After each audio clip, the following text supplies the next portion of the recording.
Welcome back to the F.L.O.W Life podcast. And yes, we're going to talk about the change today. But first, we're going to introduce today's topic. To stick around for AI. We're going to do AI with all of the pillars, and I'm going to explain the new pillars first, so then we can talk about all of them in this next series. I had somebody comment, actually more than one person, that the Aloha Life podcast was confusing because I don't live in Hawaii and it's not about living in Hawaii. And I also found that there were two other podcasts with similar names. So I was like, okay, well, I was very influenced by the way of life in Hawaii.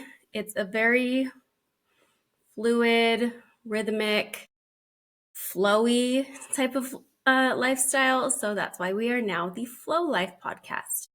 It is still talking about the same pillars, but I've just kind of rearranged them a little bit.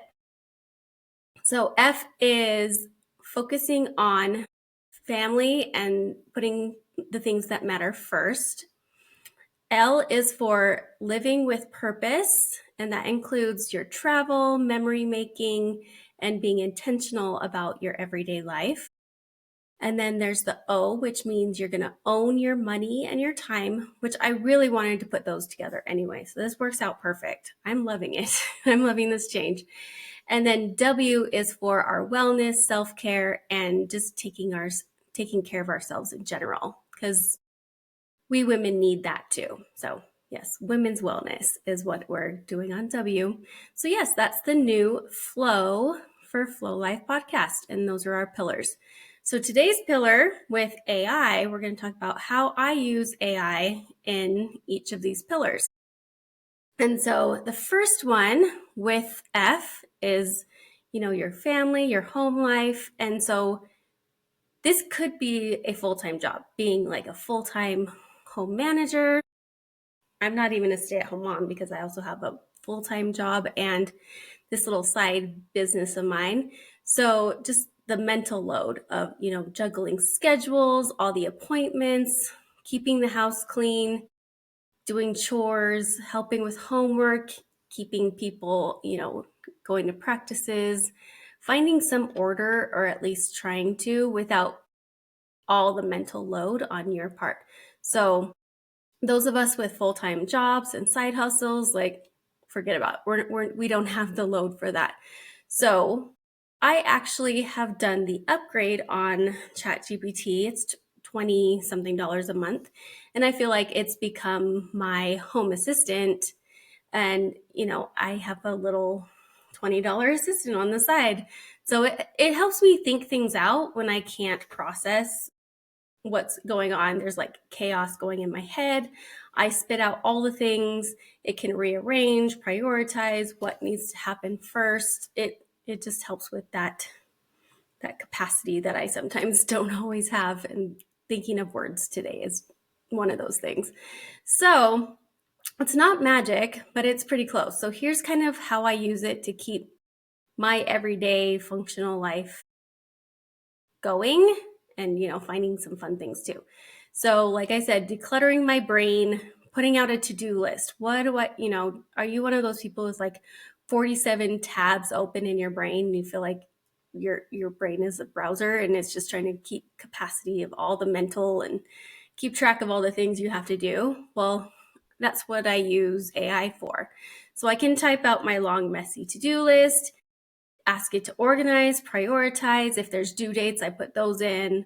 I can sort it into categories like things due today, home, things to take care of my home, errands, calls, emails, things that I have to do, and kind of sort and organize and put them kind of in clusters. So like we talked about time blocking, then I can, find the time to do items together. It also helps me with things around the house. What can I delegate to someone else? And, give me ideas, so that it's kind of like my second brain, honestly. It's kind of sad that we rely so much on AI with how new it is, but it does its job. Making realistic cleaning schedules. So instead of just going crazy about how not clean my house is, it can kind of help me work into my week what needs to happen. So I can put in a prompt like, I work full time, I have 4 kids, help me make a cleaning schedule that spreads chores out over the week, including things the kids can help with. I can put their ages in there so it's age appropriate. Doesn't take more than 30 minutes a day. And then it can break things down into bite-sized chunks. So what days can I really focus on cleaning bathrooms and doing floors? Or maybe someone else can do those things. I have the kids clean their bathrooms because they're up here in by their bedrooms. And then even like those weekly resets, the catch-up days, and then you can assign it to your kids and you feel like a grown-up because you're all organized and put together. So I asked it to generate, kid-friendly chore charts with their age appropriate. Now that they're older, they can pretty much do anything, and I can give them the bigger things like the yard work and all that stuff that I don't enjoy doing. So yeah, you don't have to reinvent the wheel every week. You can even tell it to rotate for you. And if people are gone this week, where to fill in. Yeah, home life and peace complete, right? So next is creating routines. I am big on routines, and AI is my structure piece for this. I asked it to help me design like my ideal morning routine, getting 2 kids out the door to school, my husband and my older son going to work, getting me logged into my job on time, all the things that I want to do in the morning to be ready and prepared and going for the day. So, I don't have to do school drop off because they either drive themselves or they walk now, but just building in that buffer time for finding things, eating breakfast, and then even when our routine for nighttime, I can ask it to recreate what's not working, what's working in our routines, stopping screen time to read, I like to do my 3 thankfulness, gratitude things of the day at the end of the day, and just kind of a reflection time. And then also a look at the calendar and see what I have for tomorrow and make sure there's things that are just ready to go. So yeah, it's like my routine coach without any kind of judgment. Although I wonder if it judges me sometimes, we'll see. And then let's see, you can use it for communication, making sure that you're clear in emails to teachers. Like, I want to share this concern. We had a concern with one of my kids, and I didn't want to come off too aggressive. I've been told I can be a little bit intense. So I was like, okay, make sure this is neutral and that it's just more concern rather than my intensity.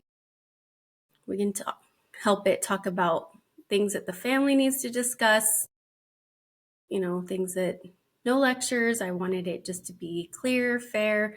These are our rules as far as phones go and driving cars. What are appropriate things to share in this conversation? I don't have littles anymore, but you can actually even ask AI to write you bedtime stories. So if you're too tired, you've had a long day and you don't want to be creative, you can ask ChatGPT or AI to make a bedtime story starring your kid and the dogs, and ask it to talk about things that your kids are, like their favorite characters or their favorite shows. So their interests and their things that they like could be in those stories, and that can help you keep things interesting. And then also like a behavior chart. We're way too old for that now, but when we were little, we would have the kids kind of earn points, earn time to do special activities and things. So let AI do the work for you, basically. It's not going to do your laundry. It's not going to do your dishes, but it is going to help you take care of, those little everyday decisions that drains your brain. It can make the lists, write the messages, make the plans. So yeah, so you can do the things that matter and what you need to focus on. So that's why this for AI in our F.L.O.W pillar for focus. So yeah, next time your brain is overloaded and you can't think, try AI and see what it can do for you.